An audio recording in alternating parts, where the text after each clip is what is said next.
Let's write a quick story together. Our protagonist has been tasked with uncovering a stoic riddle. However, actually tackling this riddle comes with a ton of tests and tribulations. Whoever is facilitating this secret needs to know that they're up to the task. So after some enigmatic case cracking, they're sent straight into an empty room covered in vines and leaves and barrels, but not a single living soul in sight. And now, they have to escape. This is part of the riddle, surely. I mean, how could it not be? And how did they even get here? The question keeps swirling around in our hero's mind, but no answers are coming of it. And when they finally break through the cellar walls and the light floods in, they learn they've been betrayed. But not by the person you'd suspect, not the ones facilitating the riddle in the first place. No, it was by themselves. What format did you imagine this story in? Perhaps it played like a film in your mind, or maybe you can see the words on a page. Even better, maybe you were playing a little game in your head, a text-based RPG or a third-person dungeon crawler. All of those are fair answers. Unfortunately, they're all wrong. This story doesn't have a medium. It doesn't have a home between any pages or on any silver screen. And the ending is so much more than it seems on the surface. It's redundant to say that art and media have evolved over time. I mean, obviously it has. But there's something in recency that has really piqued my interest. In my last video, I talked about the monomyth, or the hero's journey, as many may know it. The tried and true method of telling a story, the silver bullet of a playwright. At least, that's what I would have called it. But you see it too, right? The way it's kind of dissolved. It feels like writers are getting more and more creative with how they tell their stories. Maybe the audience is just getting too smart, or maybe the monomyth is a bit too reliable. What happens when we, a young audience addicted to the enigmatic world of stimuli, learn the format so well that we can tell what happens at the end of every movie we watch? What happens when the story goes so far outside the box that it can't stay within its pages? Where does it begin to travel off the screen? I want to go on a little journey with you into a world of experience-based media, and we'll see how this video, in of itself, changes by the next time you watch it. Oh no, somebody stop them! They're about to do the preface of the Haha, you can't stop me. It's disclaimer time. We've traveled far off the objective shoreline and into subjective waters. AKA what I'm about to talk about is my personal opinion, and I want yours as well. Let's keep the discussion open. Now, normally, I'd tell you about the pinned comment I put in every video with potential corrections I'd want to make. But this video will have something a bit different. Depending on when you see this video may come nested with a bit of a challenge, all wrapped up in some little package. If you have some thoughts on this topic, want to correct me on anything, or participate in this alleged challenge, comment down below or join the Discord linked below. And while you do that, let's talk about linear progression. I've played my fair share of video games, and I wouldn't be too surprised if you have as well. The worlds of Minecraft, RuneScape, Blueprints, Call of Duty even, are just some of the universes I've dipped in and out of between sessions of living a little bit too much normal life. There's always been something so fascinating to me about video games in comparison to other traditional media formats, specifically agency. I'm sure you've heard that when you read a book or watch a film, we generally project ourselves onto the protagonist. This is a good way for us to experience the story vicariously, through the lens gifted to us by the author. And frankly, it does a good job. But as nice as video games are, as immersive as it can be to not only see but control the protagonist's footsteps, it can also be encumbering. I do love playing co-op digitized board games with my friends, I really do. But at least the Percy Jackson written series doesn't take 17 gigabytes to download, it doesn't suddenly go dark when I accidentally use DirectX 12 instead of 11. Not to mention, when you hand a player the ability to exist in the body of the character, it can be really easy to become unimmersed. When I'm reading, I get to visualize the world. I get a lot of liberty when painting a scene in my mind. I can imagine the library we roam through, the dusty books we pull off the walls, Why is my character running into the wall like that? Oh, I got stuck behind a barrel. Hold on. Oh, shoot. Am I soft locked? I may need to restart. Case in point, when you offer these beautiful visuals and breathtaking music that's so realistic it feels like you can reach in, it can be kind of mind-boggling when the textures start glitching out. The fight between mediums has evolved quite a bit over the years. As new mediums have been developed, more and more methods of balance have been instituted. But there's a new kid on the block, and it's much more elusive than its older siblings. There's a decent chance that you've heard of Markiplier, the once internet gaming YouTuber turned touring improv star turned cinematic trailblazer, the writer of recent silver screen film Iron Lung. But I'm not interested in Iron Lung this time. I want to go just a smidge back, in space with Markiplier. In Space with Markiplier, the successor to A Date with Markiplier and A Heist with Markiplier, is an interactive film format that Mark developed, and one that, arguably, revolutionized possibility in his space. Without any spoilers, the way that a work goes as follows. The initial video is a short introduction to the setting, the world, and the premise. The introduction to In Space is barely over 7 minutes long. But at the end, you as the viewer are left with a choice between two options. And you can use the YouTube end cards feature to decide which video you'd like to watch next. It'll take you to an unlisted video that continues the story down the path that you selected. It's a choose-your-own-adventure film. Like the books, but with beautiful visuals and a serious budget, all wrapped up in the bow of a serious creative genius and passion. And with this, we watch the monomyth silver bullet begin to oxidize. Silver can oxidize, right? Okay, yeah, it does. Good. That was a cool line. I really like that. Ignore me. To go even further, let's explore something that was once deeply attached to Markiplier's name. Oh dear king, I bring the Five Nights at Freddy's franchise to your attention. No, please just hold on. I'll be quick, I promise. If you are deep in the animatronic rabbit hole of this game series, or perhaps just in the other room while your sibling played I Solved the FNAF Timeline videos on full blast, you know. This game went so much deeper than it was ever meant to. The actual gameplay loop of Five Nights at Freddy's stored maybe 10% of the franchise's intrigue, content, and community interest. And 1/10 is being generous, frankly. Curiosity hit this game's community like a freight train, and it took them all the way through several feature-length films, way too many books, and some seriously wild lore. So much so that FNAF turned into a phenomenon more than a game. Scott Cawthon, creator of the series, constructed a monster that quickly left his grasp. There comes a point where the lore grows something of a mind of its own, where the community theories and the outspoken desires of its demographic become demonstrable. And suddenly, in making these complex, multifaceted titles and concepts, you can tell a story like no other medium ever could. There's a casket being built for linear storytelling, and it may not be soon for its tomb, but the prospect has begun to crest the horizon. Can a story have no medium at all? When I say medium, I mean like film, book, game, what have you.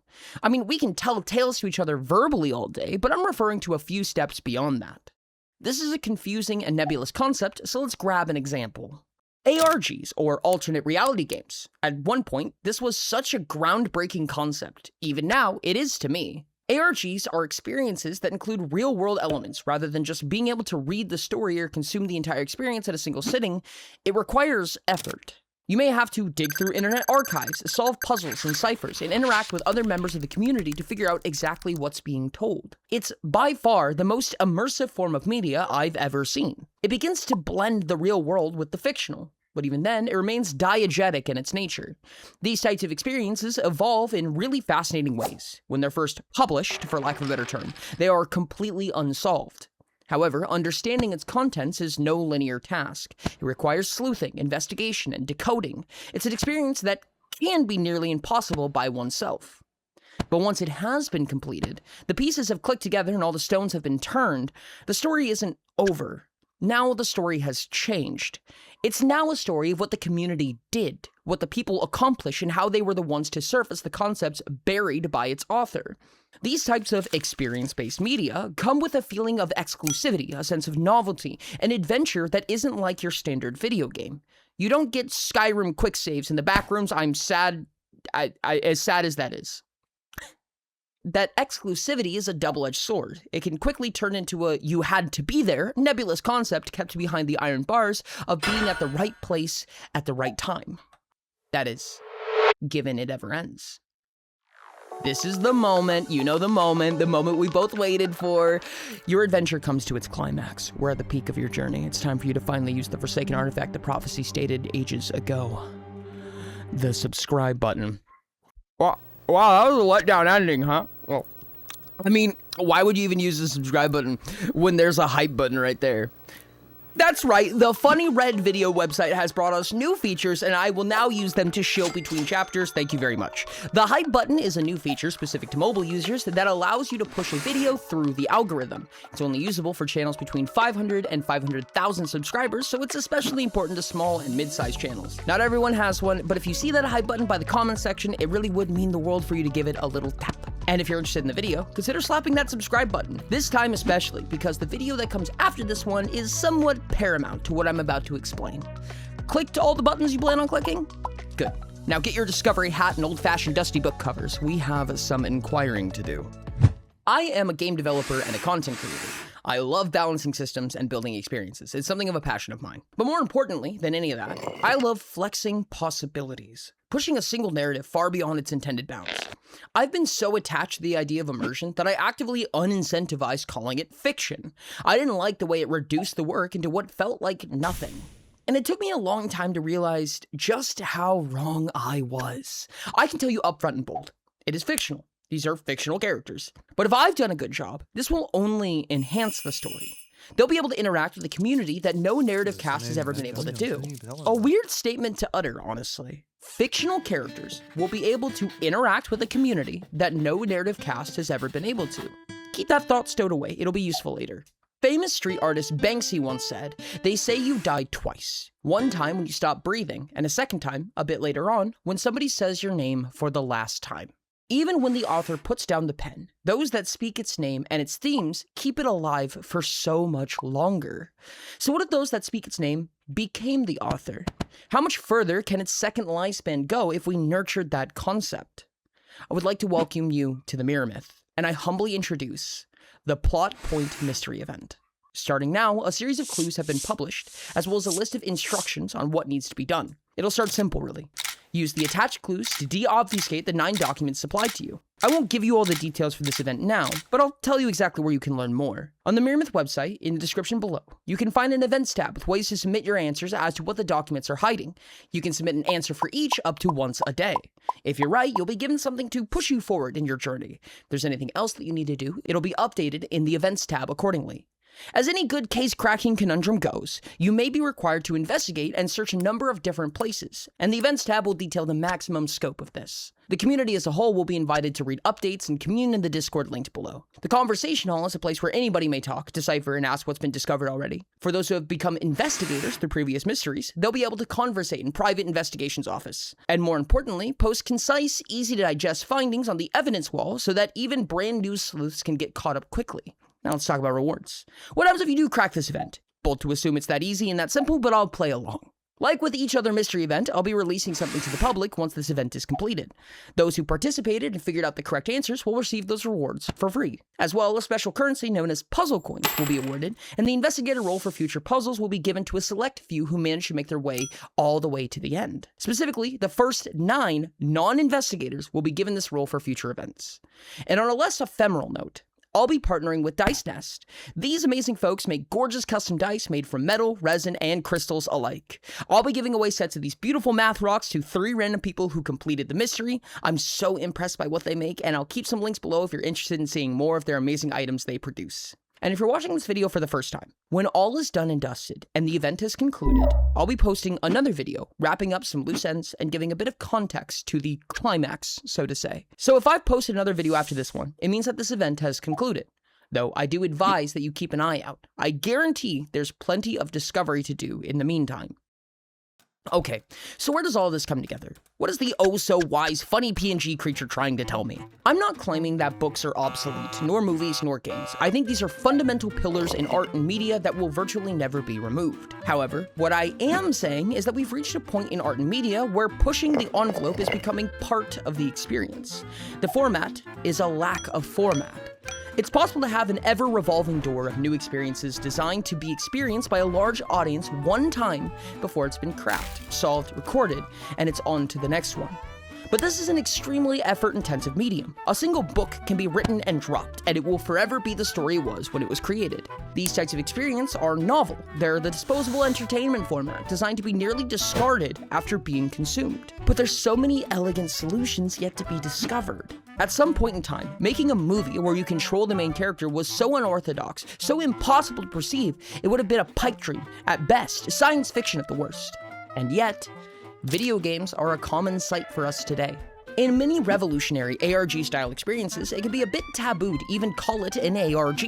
It felt like it kind of took you out of the experience a bit.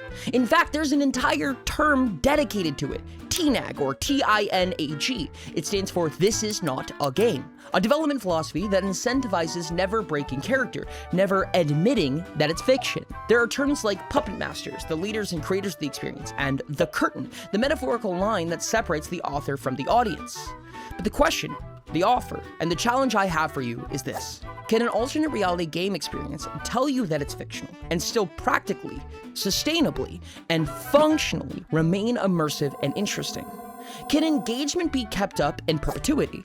An ongoing experience that only ends when the creators have nobody to pass their work to come the day they quit?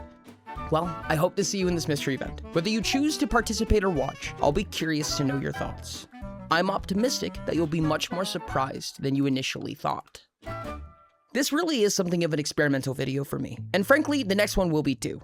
I've been hosting mystery events like these for years, online escape rooms as I've lovingly called them, but suddenly they've become so real. If you've never heard of it, Mirror Myth as a studio is invested in inviting your stories into the canon.